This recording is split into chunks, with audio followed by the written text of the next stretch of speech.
do was thank the Sisters of Providence who own us and sponsor us and inspire us.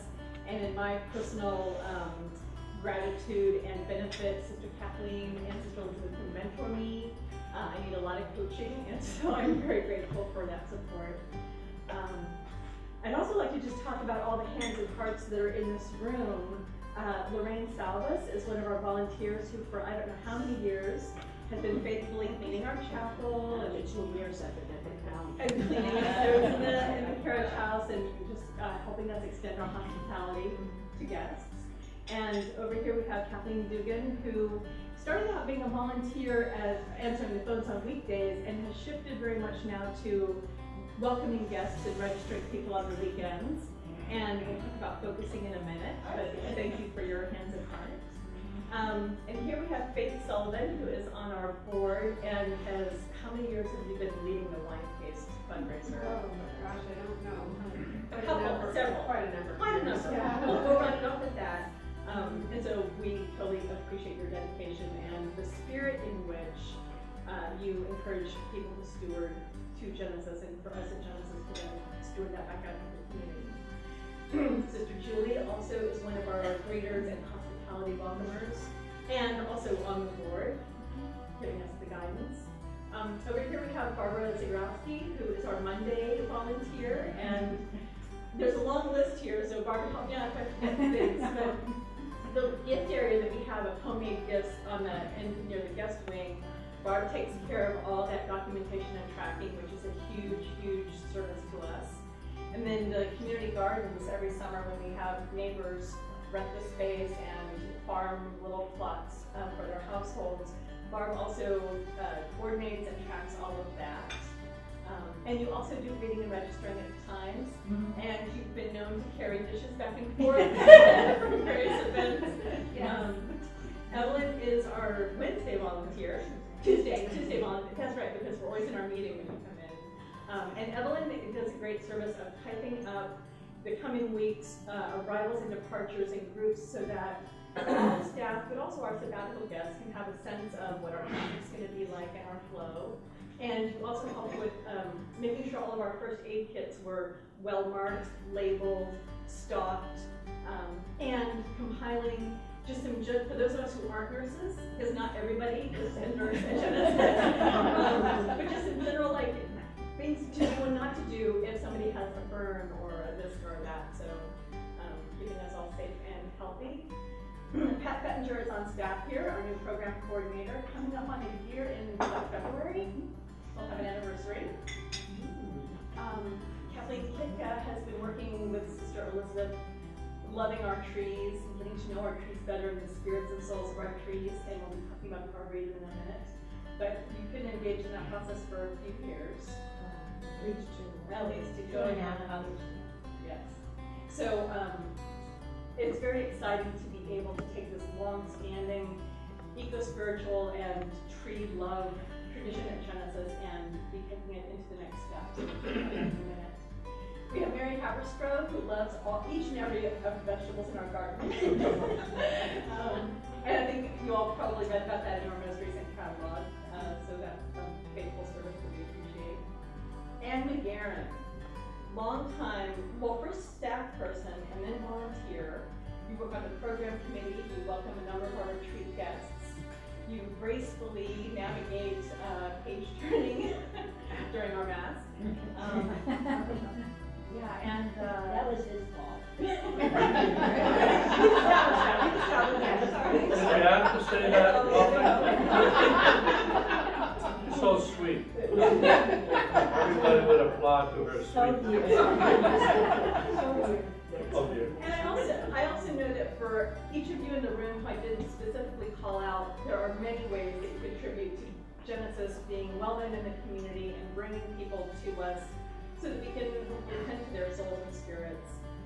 And so just thank you for all the ways, visible and invisible, that you're collaborating in that work. Oh, Anne, on staff.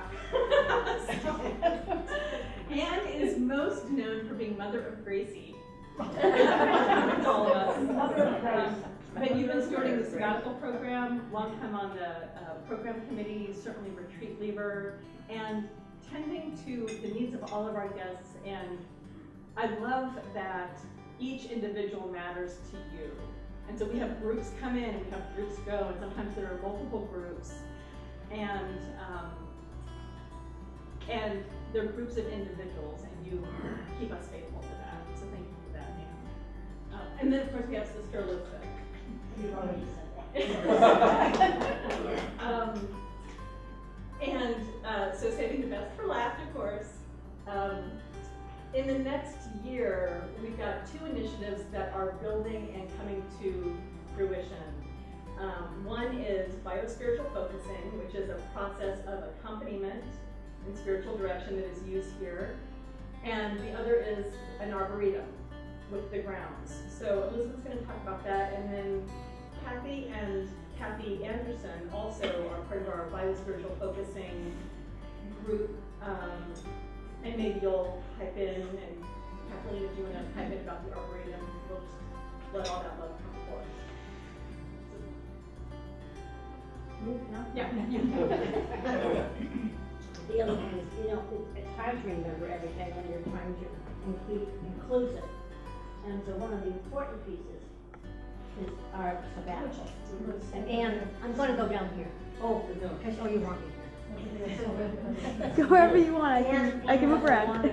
Wonderful job bringing our sabbaticals in from far and wide, and then tending to them graciously, as Liz said earlier. So all that makes the place run, and much more. But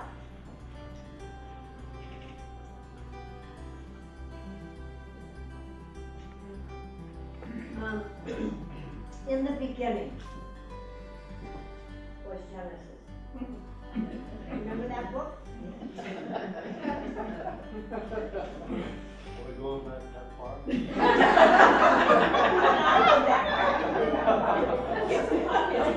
Yeah, we didn't have 5 minutes 4. In the early 80s, approximately the early 80s, or maybe before that, but around that time, people began to give memorials for their loved ones who had died, or honoring people. And so first of all, our mission statement, as you well know, incorporates our great care for the earth, and there's special devotion to the land. You'll see that in there. And not many mission statements say that. Special devotion to the land. And I come by that naturally, out of my own heritage. So it was with great amount of help and support and interest that people began to get involved in the gardens at Genesis, and began to send in the memorials. And so it just unfolded very, very slowly. Something like evolution happened, so this evolved in that manner. And probably the first big piece was the rose garden. And I need to say to you that it's been about 20 years nurturing that rose garden, and it has not done well. So as things do evolve, the rose garden will become a natural, beautiful wildflower bed this year, because the roses just can't make it. The roses that are there, we will spread in other places, because perhaps if they have more air, they're kind of confined in the section they're in. So that's a little evolution that's taken place, one that I did not want to see happen, but it's inevitable. But the trees, for most people, the trees at Genesis, they have deeply spiritual experience with our trees, and very often with the trees that are in decay, because it's a whole mystery, it's a whole symbol of the Paschal mystery, it's a whole symbol of the dying and rising in their own lives.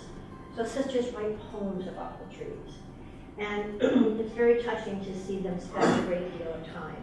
A sabbatical that was here this year spent most of her time watching the locust tree change and what that said to her. Another sister who has been in administration for years, working with finances, and she comes from Nova Scotia, and was needing time just to relax and to unwind. And at that time, Dave Corday, many of you know Dave, was tapping the trees for oil, I was going to say. Tapping the trees for maple syrup. walk by that tree, and as she stood there and she saw some of the syrup dripping, what she experienced was, keep this in mind now, because I'll come back to this when we talk about focusing, but what she experienced when she saw that maple syrup dripping was something shifted through her whole body. And she said she began to feel life flowing through her own body as she watched the maple syrup. Now keep that in mind when I go back to focusing. And so it was a real sacramental moment for her, you know. And that's one of many, many, many experiences. It's interesting to know that all these pines that are here, a lot of people refer to them as the chapel of the pines, but those pines were probably planted well over 100 years ago by Mrs. Crane herself. And she planted them most likely, I was told, to reduce the cell phone noise, to reduce the noise from the mill, and probably the fumes too. And I never thought about that. But she had a great love of trees. That copper beech tree that you pass by when you come in and out, it's well over 100 years old. That was here when she was here. So there are many trees on the property that found their beginnings when the Cranes were here. And then I dare say that they probably were not an awful lot planted after the new place build was started as it is now. But then those trees that we began to plant began to multiply. Everybody thought that was a great idea to plant a tree. And it has been. It's been a wonderful, wonderful experience. Because it's such an honoring of life that continues. And so, I met Kathleen Kipcott 2 years ago. She came for a retreat and experience and a chat, and found out that she has an enormous background in botany and on I would go. As a biologist. She comes from Connecticut. I should let you tell your story, but. And she said to me, you know, I'd be willing to help you with your trees, to identify them all, give them a scientific name. Well, I practically locked her in. But she taught me so much, because one of my favorite journeys with her has been learning to prune, to really understand the transformation that takes place. It's been like getting a degree, and it's been a wonderful, wonderful opportunity. So one day she said, you know, you have such a variety here. And I tell you who else told me that. You all know Anson Nursery up here on the road on 57. And I buy a lot of my trees from him.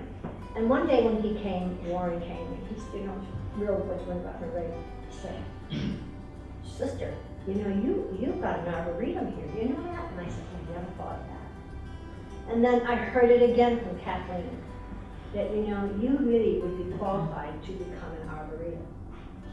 Well, I kept it a secret for a while, and then I foolishly mentioned it one day to Liz.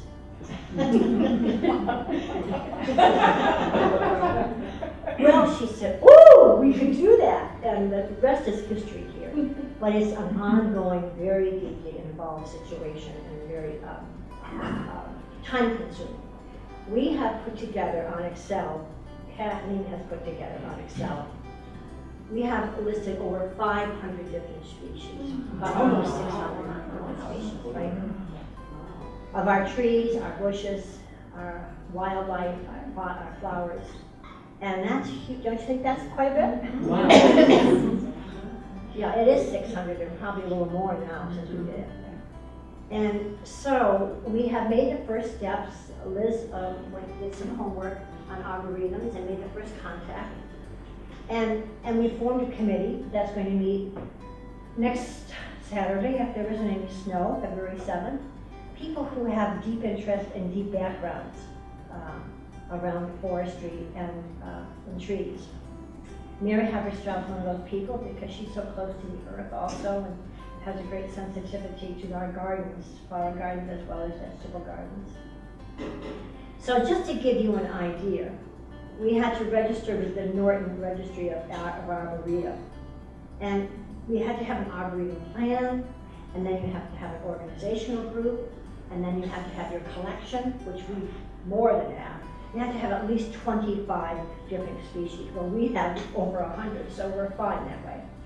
The Arboretum staff will volunteer that will support and ensure the fulfillment of the Arboretum plan, and then Arboretum public dimension, which is something that we'll be working on.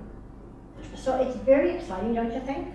Yeah. Because our Arboretum, Stanley Park is not an Arboretum, or at least they've never claimed themselves to be an Arboretum. But they are a wonderful park, we know that. But it will be, ours will be different than the arboretums that you might have had experiences with, because it will have a deeply spiritual component to it. It'll flow right out of our mission statement. And that will make it a very different experience for people. And so we hope to do education with it for children. We hope to have people come and do retreats with it, which they already do on their own, but in a more formal way. So it has tremendous potential. And we will have our markers. In the past, I've struggled so much with markers because they would either get knocked over by the snow plows, or the kids would take off in the fields with them, etc., etc. So in our first research piece that we did, Kathleen and I, markers will look something like this for some trees. And then other trees will have on the branches a non-invasive piece that will not harm the branches. And these, of course, are rather costly. We do have already a source of funds for this. But again, we will, as we go on, we're always looking for more. But it's a very exciting operation and venture. Kathleen, want to say anything? I said that to her earlier. Nothing? You covered all the bases. Well, I'm very fortunate because she's like a secretary to me for this. But also, much more than that, her knowledge is remarkable. She's employed at Heisted down in Connecticut, which is right near Sandy, Newtown rather. And so she's very generous with her time, and I am certainly most appreciative. She is the one who will be able to give us all the scientific names, which is a requisite. You have to have all the scientific names on. So it's going to be fun. And we hope to have it by September or October. I think October like 9th or something. Yeah. My birthday. Or the 11th. Sunday, is your birthday on Sunday this year? We'll be doing the Happy blessing birthday. and celebration. Yes, because Kathy and Back. Beth, for instance, brought in 2 trees a while back, really different trees, in memory of their parents. And so some people have done that. Most people have us get the trees for them, but so it's been a wonderful opportunity to be able to share this with people. There aren't words because it's a very it's a deeply touching and spiritual experience for people. First of all, to be connected to Earth. You know, that's what it's all about. That's where it began, and that's where it will end in whatever way that is. Is that whatever we do to Earth, we do to ourselves. And if we don't have a healthy planet, we don't have healthy people, right? And it's beginning to people are more aware that's happening, but we have a long ways to go. And so this is one part of our contribution towards that. Anything else? I just have 2 questions. One, I'd love to see a tomato tree. Oh, give me one. Right, is there such thing as a Oh, tomato tree? probably there is. No, that's just a sample. That's just a sample, but. Okay, I was just joking, But there could be. Well, it's got its own scientific name, so Maybe there is a tomato tree. maybe there is. But in terms of perspective, I mean, I didn't do about the history here, but say this is like 5 acres probably. 19. Okay. 19 and a half. 19 and a half. If you took the average area in Connecticut or Massachusetts, 19 acres, that isn't all paved over, like how many species would they have there on average? Because here we have 600, right? Oh, yes. But ballpark? What do you mean, Connecticut or But here, Western Mass, Connecticut, species? yeah, like here, because of all these plantings done over the past 100 years, It sounds like a phenomenal number. Well, What there's is the average? 600 plants, but there are over like maybe 150 species, which are different, like for example, red maple. Right. Well, for example, like maples, you have red maple, you have sugar maple, you have Norway maple, so those are the different species. You Yep. may have like 20 Norway maples or, 10 red maples. So, as far as species go, there's about 125, 150 Yeah. species, 600 plants overall, yeah. So that's a very, very fine number compared to the average Or 19 acre plot. yeah. That's amazing. And actually, you gotta include the woodland yet. That's right, Yeah. yes, we haven't done the woodland yet, or woods. We probably go to John Pease, our wood person, to help us with that, tree person. Yes, that doesn't include the woods. Pope Francis heard we were doing this. Yeah. He's got all this energy around the environment now.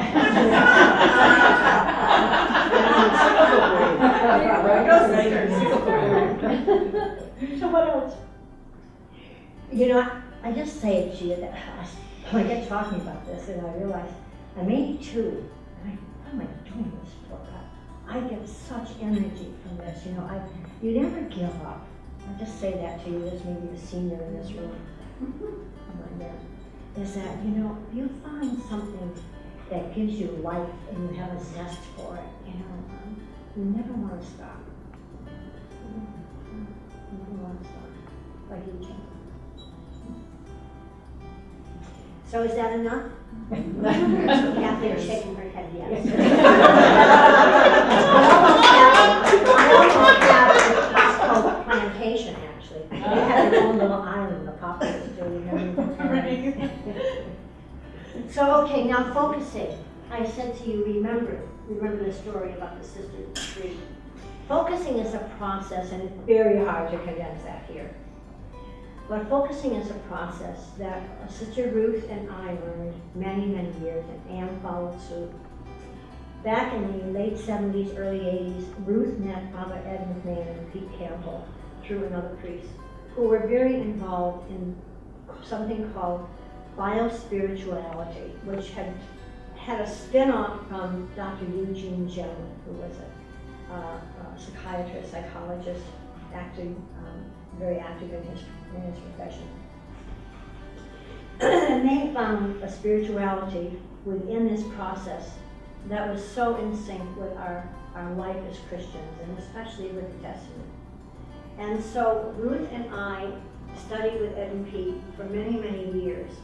And in fact, Kathleen K. Dugan is another secretary I have, and she's tracking all those years and all those workshops that we did. And it's a form of spiritual direction. It's something that people can identify with very simply if they have a body experience of it. You know, you say the issues are in the tissues. And so once someone can honor the light and the deep wisdom, the wisdom of our bodies is in the cells of our bodies. Our bodies know the story. So I'm going to give you that example of that sister that was so uptight and so exhausted. And when she experienced the sap flowing from the maple tree, she felt her whole body shift. And a whole story unfolded from there. That it was time for her to do something different so life could flow for her again. Now that's a very profound experience. And that's one of hundreds that Anne and I could share with you, and Ruth if she were here. And so it's that simple. But for me, you see, the connection is that tree and that experience of the light flowing through it wasn't any different than the Eucharist we just celebrated.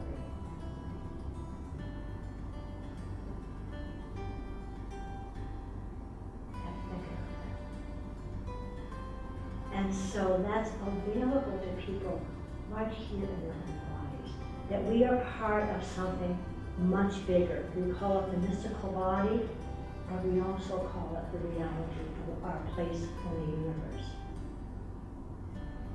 So, in a nutshell, that is what we have been doing for over 30 years here, working with people. Anything else? Well, I personally, I attended Campbell's and Man. McMahon's workshop that was 30 years ago.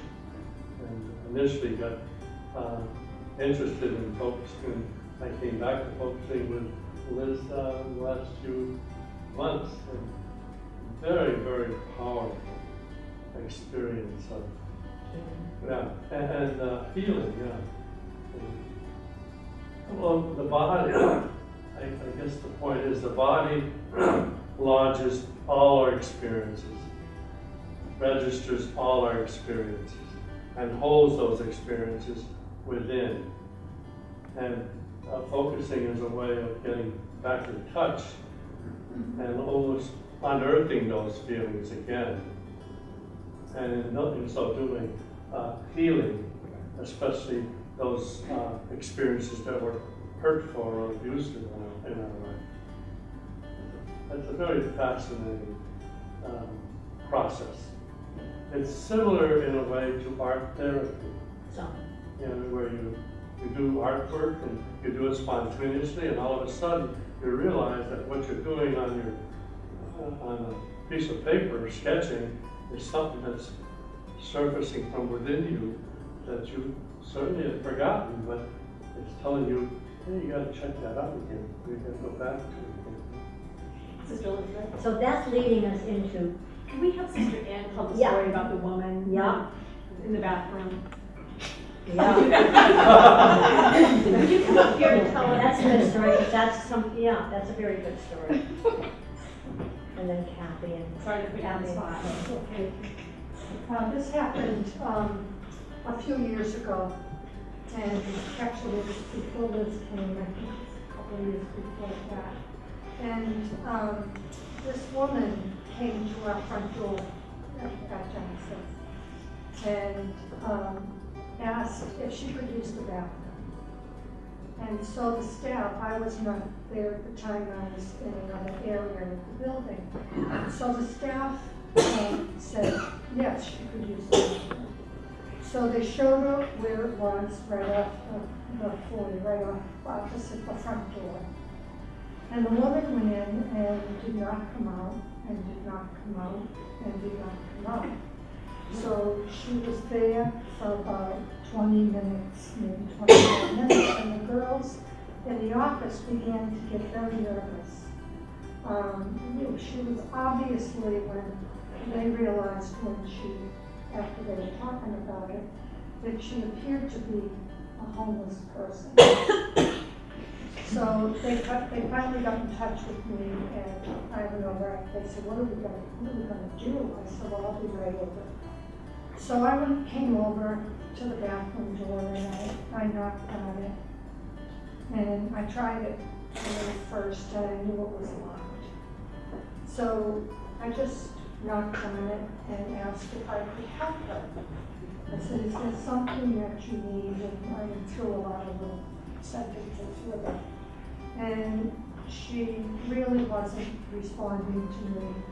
She said no, a couple of times. So finally, I said to her, is there something wrong?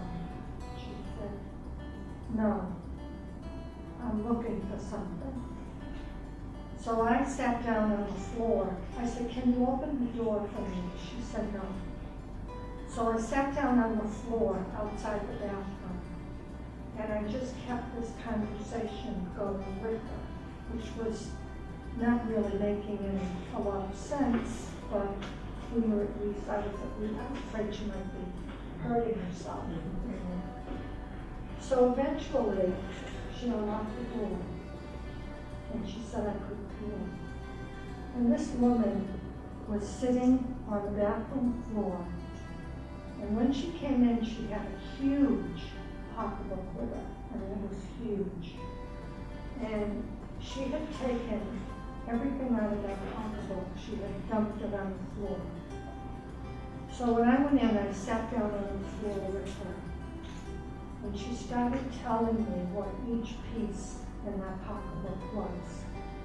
Some of it related to an original family, you know, a mother, a father, some situation, and this went on and on. And it was very obvious to me that this was something that this woman needed to do, and that we were a safe place for her to do this, to go through all of those memories. Now, my hip had a hard time getting on the floor.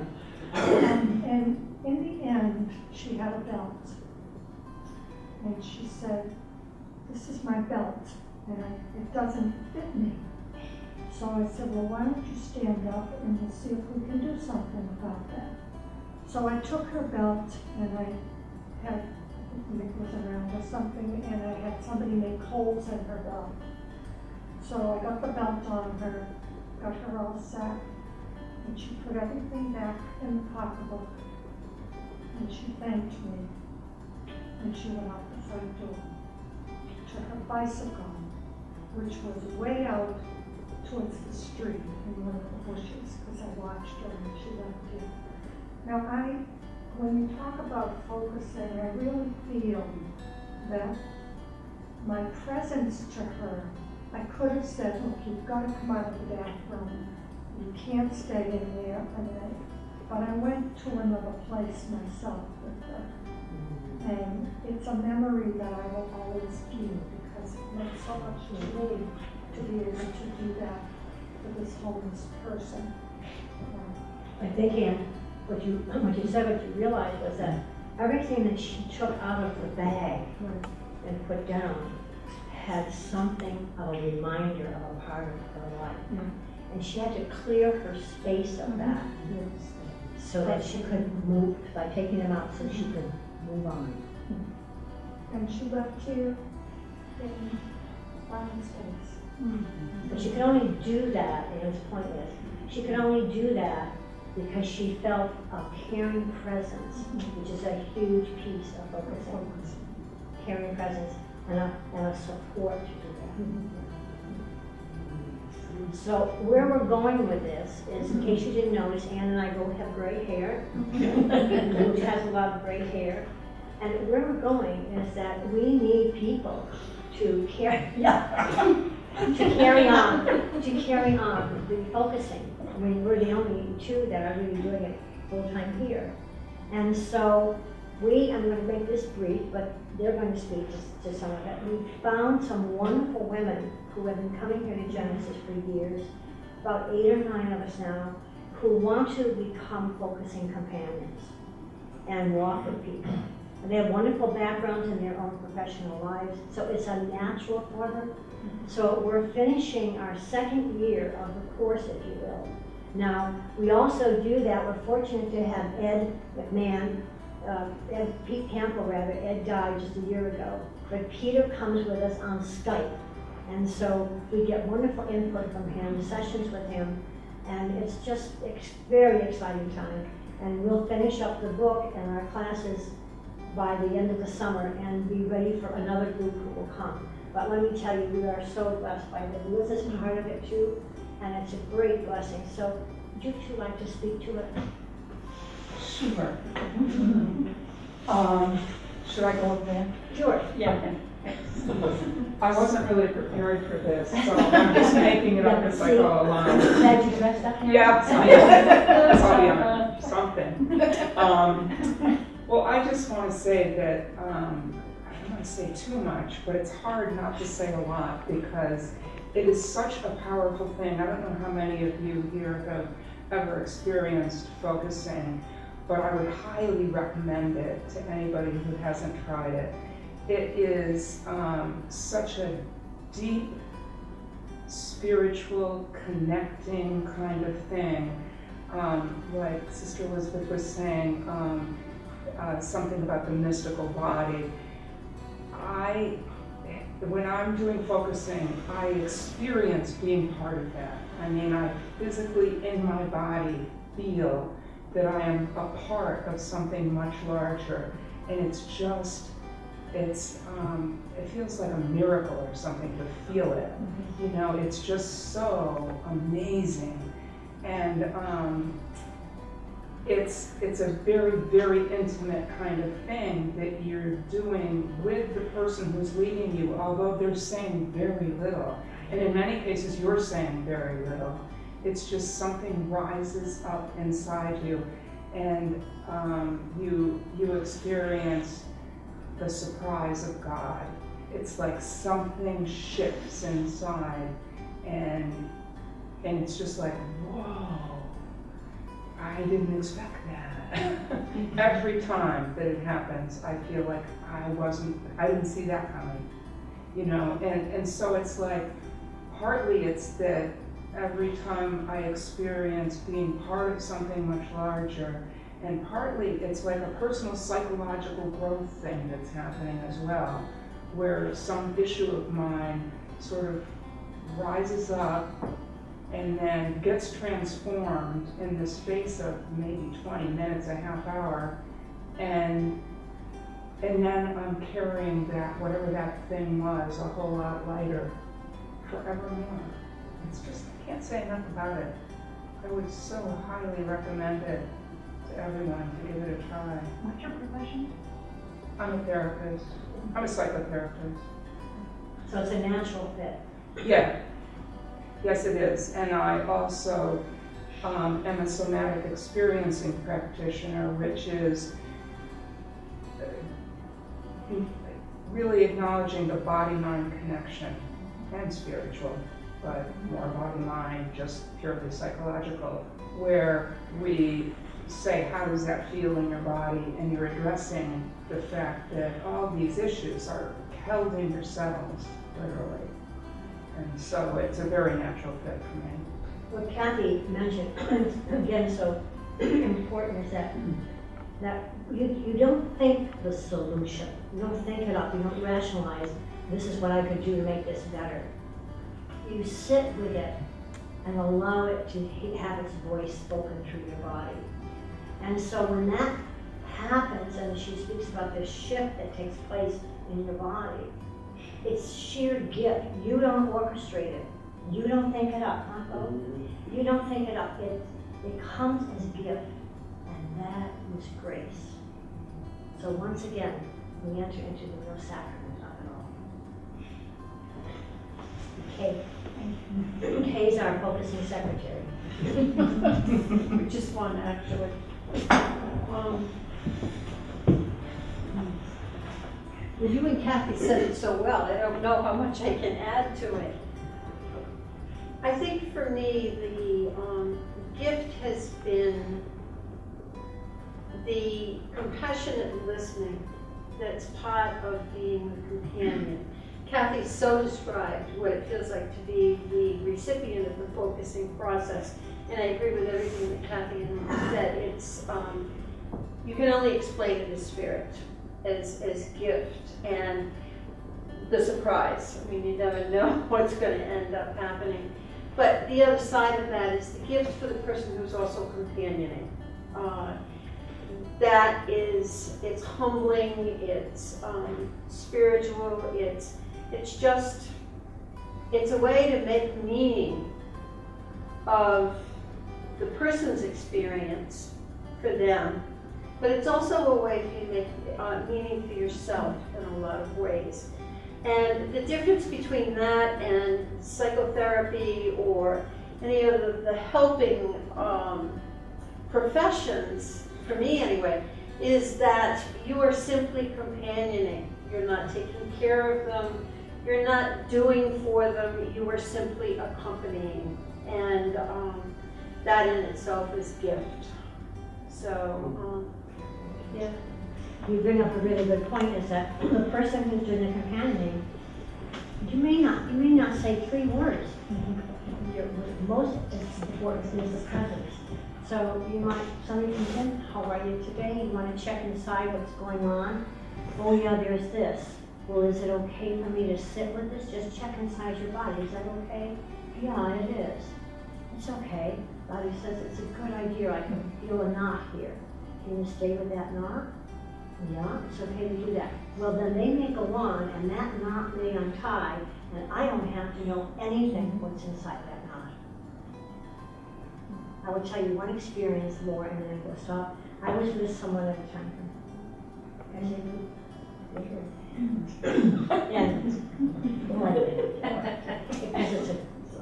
And Anna and I were focusing one time, and she said, "Oh, I don't know.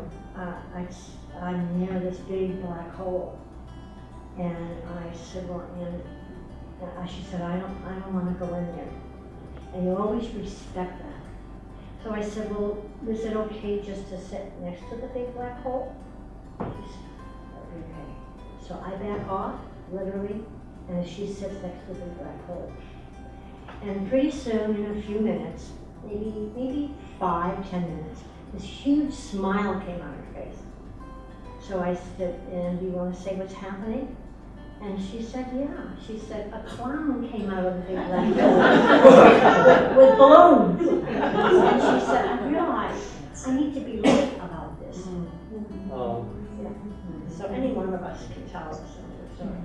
And that woman that I was telling you about, she left Genesis, like, so much lighter than when she came in. I mean, when I talked to the girls, I mean, they were feeling bad that they let her in. I said, "Oh, no, that's right." But so something happened, and I said very little. But I said, she talked to me about every little piece that was in that huge thing. And it meant it was her life. So this process is so rich. They call the lost, NP call it the lost body connection to our spiritual life. Can you imagine if we could function like that, how our church could be today? Or any organization. Justin? Could you make 3 sentences in comparison to contemplative dance, the idea of observing and movement? Well, This is more vertical, but not too vertical. There's some of that happens, as you know, we did contemplative dance and we have it here. So people move out of their inner self, whatever's going on, they just move out of that without saying anything about it. But very often, Joe, when someone we're focusing with someone, and I can sense something moving in their body, I might say, is there something your body wants to do? And they'll say, "Yeah, I need to stand up. I need to go to the window." So the body responds in that way, but it has a similarity. Yes. In fact, I'm going to be one in an element, so we're going to share. Anyone else? Lorraine. I was wondering, sometimes when I go to Mass, I'm not saying all the time, but a good portion of the time, an older feeling will override me.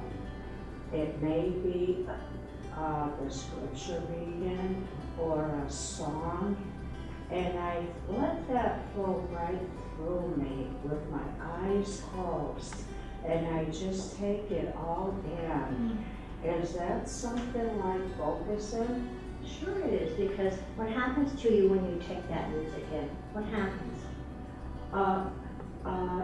My body feels like a tingling, warming sensation, like a welcoming. And I just feel it from my head to my toe. And I just feel like when this happens, I just have to say, "Thank you, Jesus. Yes. Thank you, God." It's grace. Yes. Thanks for that, Lorraine. See, it can happen very naturally. You might go to a movie, and maybe a month or so before the movie, or a couple months, you lost someone very dear, your mother, your father, brother, and you go to the movies, and there's somebody loses someone that's very sad, and you cry and cry and cry. And you say, "No, I don't know why I'm crying like this." Or you go to a wake of someone that you don't even know, and a few weeks before you have lost someone. But you were too busy doing all the business, the clinical things, the details and so forth, so you really didn't have a chance to grieve. But you kneel at that casket And all of a sudden, this outward symbol of what you're holding inside is released. Just like you see on the screen. Just like the tree and the syrup flowing through it. That makes sense to you? You've all had that happen, haven't you? It's like, you can never grow goosebumps. They come unbidden because you have something that's awesome, you know? And so you get goosebumps from it. Well, that's a felt sense of something so awesome that you can't put words to.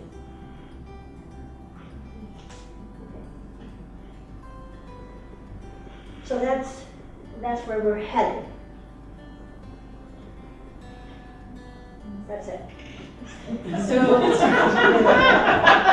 a couple little things that I overlooked. Suzanne wasn't sitting at a table, so I just want to acknowledge our marketing director, Suzanne Boniface, who helped really orchestrate this event tonight, so Suzanne. And then we always have such gratitude and love for the cooks and the dietaries who prepare these feasts for us and then clean them up while we go home. And I mean, isn't it wonderful to have somebody cook for you? Yes. Say amen. And I've already forgotten your name. Kelly. Kelly is our new video intern who will be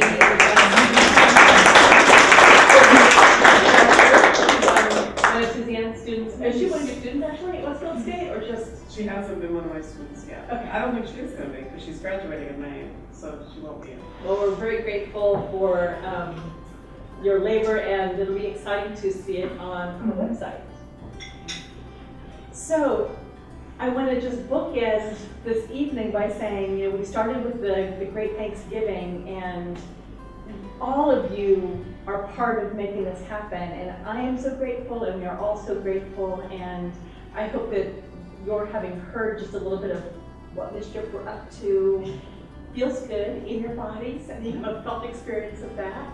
And we look forward to continuing to celebrate with you over time as all this unfolds. And Liz.